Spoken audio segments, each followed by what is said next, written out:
елім дегендер қамын жегендер. Азаматтардың құқықтары мен бостандықтарына кепілдік беруге Қазақстан Республикасы президентінің өзіме жүктелген мәртебелі міндетін адал атқаруға салтанатты түрде ант етемін. Серікжанды босатып алып, жұмысына қос. Ол халықтың тілегі, жалғыз менің тілегім емес. Серікжанды бүкіл дүние таныды. Серікжан деген адал азамат болды. Серікжан Біләшұлының бас бостандығын сұраймын.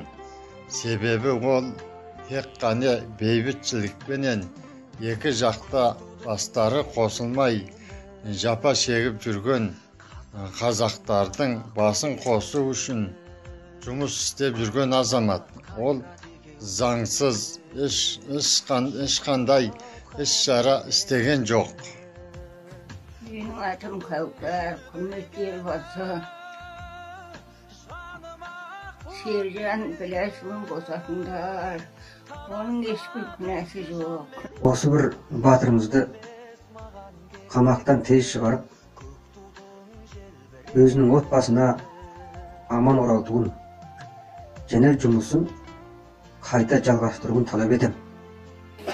Елбасынан Серікжан Біләшұлға бостандық беруді сұраймын. Серікжан Біләшұлына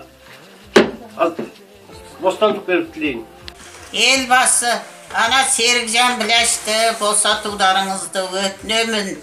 Сол үшін осы азаматымызды, осы келіп жеткен 2019-ды қазақтың мерекесі, төл мерекесі, Наурыз мерекесіне бірге тойлауға нәсіп етсін. Сіздерден сұраймын. Той құлашсын. Серікжан Біләшұлы бостандыққа шығарылсын. Біздің сізден өтінеріміз қазақтың біртуар азаматы батыры Серікжан Біләшұлын бостандыққа жіберуіңізді сұраймыз. Серікжан Біләшұлына бостандық беруіңізді сізден сұраймын.